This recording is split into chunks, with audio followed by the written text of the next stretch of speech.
Hello, I don't believe we've met. My name's Doofy Doo, and you just stumbled into a Doofy Doo talk through for Shiren the Wanderer, episode 8. Last episode, we are getting ready to beat an enormous cock. Hopefully this one goes down easier than the first one. Oh, looks like your cock's bleeding. Can I help? Not now, Fluffy Bunny. That green word bank is going for some loot. He's so excited. I probably won't make it up there before he gets to it. I'm going to go ahead and slow down this chain head and then tell you the main reason I love Shiren the Wanderer. And there are a lot of reasons. You will hear them all during the course of this talk-through, don't worry. But fundamentally, I love Shiren because it has such a wide variety of meaningful verbs. And that sounds like a strange thing to say, but if you think about some of the most popular games, what verbs do you have access to when you run into an enemy character? You could maybe shoot it, punch it, stab it. That's pretty much it. And punching and stabbing are kind of like short-range versions of shooting anyway. As you listen to this talk-through, I want you to really pay attention to how many different things Shiren can do to the enemies, how many verbs he has access to, and they're all meaningful from a gameplay perspective. There's a chainhead asleep. I can imagine the mom of the chainhead coming into his room and he's got his head like stuffed into his diaper.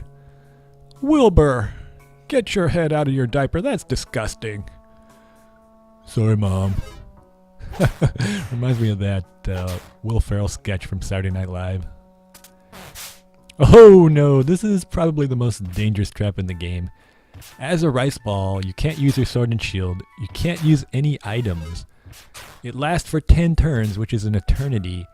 And worst of all, if you step on a rotten trap as a rice ball, you will die immediately. For that one reason, it's a good idea to just stay in one spot if you're ever rice balled and stick it out for the 10 turns. Because dying from a rotten trap as a rice ball is the most humiliating way to die in the game.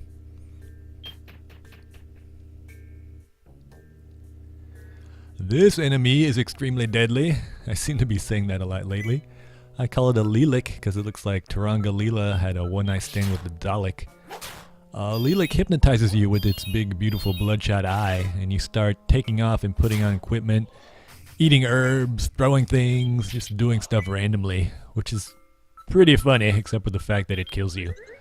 I'll eat an herb of sight so I can see all the traps. You saw when I picked up that gold, it stayed as a separate item. I'm going to throw it and pick it back up. Whenever that happens, that means it's fake, and some items you pick up are not real. This enemy I call a Rocky Holder. It holds you in place. You can imagine if you're fighting Rocky and there are ranged enemies on the other side of a big room, it is a recipe for death, because usually if the enemy is a tank, it will kill Rocky and then level up. And even if it isn't a tank, you can't move, so the ranged enemy is just constantly hitting you. You probably notice these owl enemies darken the room until they get killed. I talked about invisible enemies earlier. This is what they look like after you eat an herb of sight. I'll throw my fake money at it, and we see a false idol. Sometimes you pick up an item and it's one of these false idol guys, so if you go to use a staff that you just picked up, you might get a brown surprise.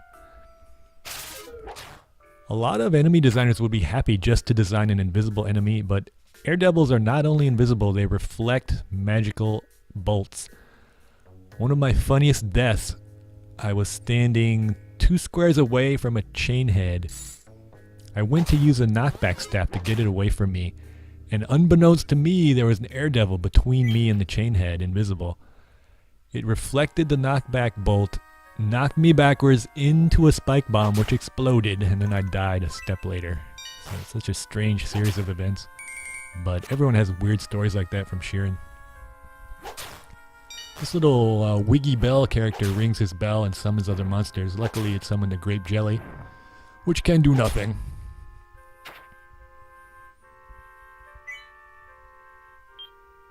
Do a little purse brummaging, eat another herbicide.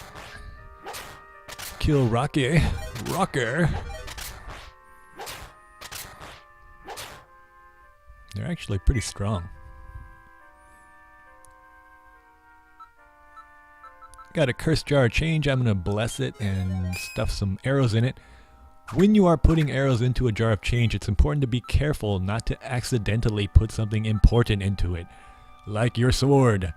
I know someone that put a firebrand plus 99 into a jar of change by accident and it's gone forever. Even menu navigation in Shiren is meaningful, and you'll hear me say this a lot. Everything you do in Shiren matters. Everything is important. And that's refreshing to see in an age when a lot of AAA games don't have meaningful losing conditions. I mean, if you die in a modern game, you might have to replay, I don't know, 10 minutes maximum. Which is basically an admission by the designer that their game is so bad, or boring, or easy, or all of the above, that you would not want to replay it. But in Shiren, everything you do matters, and everything has consequences, so that's kind of nice to see. Sometimes I also call these enemies degeneri. You might be able to figure out why. But if one degenerate attacks you, it can lead to your death. If two attack you at once, two degeneri double teaming you, that might be your wildest fantasy. But in Shiren the Wanderer, that is a nightmare. Usually leads to some of the most hilarious deaths in the game. Just a disclaimer, I'm not saying that AAA games about shooting, punching, and stabbing everything in sight are necessarily bad or boring or easy. I like some of those games. Some of those games are my favorite games. But it is nice every once in a while to play a game with gameplay that's a little bit more methodical and cerebral.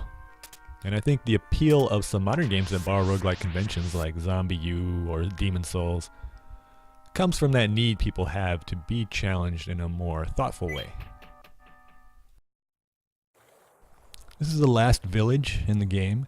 Usually the shop in this village has at least one good sword or shield, but not this time. Let's see what they've got. Looks like the best item they have is this running egg meat. If we needed to escape quickly, we could eat the running egg meat, become one of those little lizard egg guys that moves really quickly and get away. But I think I'm just going to sell the stuff I don't want and move on. Later on in the talk through, I'll show you how you can farm this shop for rare items by returning to it over and over. But we're not going to be returning to this level, intentionally at least, in this run. So I'm just going to sell my stuff and get out of here. Eating more herbs than you can afford is another humiliating way to die, but I think I can afford this herb of strength, so I'm going to go ahead and eat it. Yes, you heard right. The penalty for dining and dashing in Shiren the Wanderer is instant death. This village was designed to make me have to pee. Each of the villages in this game is really distinct. In the original, though, all of the rooms in this village had flickering light, as if it was actually lit by candle. It was a really nice effect, but they took it out of the remake, and that's really a shame. See, this family is completely dysfunctional. Everyone's looking different directions. Granny's cooking. Mom's doing the dishes. It's like walking into someone's living room and seeing everyone with their face buried in their phone. No one talking. Where's the communication? Where's the love?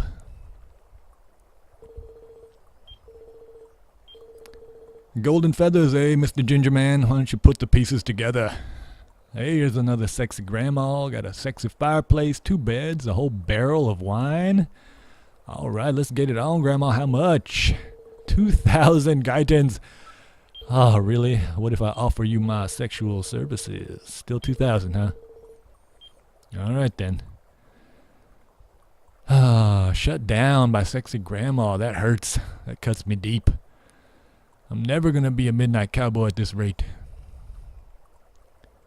Yeah, if you just imagine the light in this room flickering in time with the candles, it was a really cool effect. I don't know why they took it out. It's not like the DS couldn't handle it. I will not turn back. This man's talking about the Ravine of Illusions, which is the last level before the final 3 levels, which ties for most dangerous level in the game. The other 3 being those ones with rice changers on them. Ugh, rice changers. Alright, after this there are no more towns till the end of the game. We are getting close.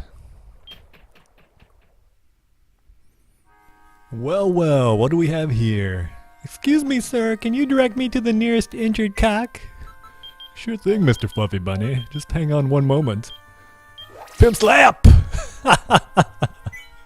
I'm not gonna lie, that felt pretty good. Well, I seem to have run out of dick jokes, believe it or not. So I'll see you next time on Shiren the Wanderer.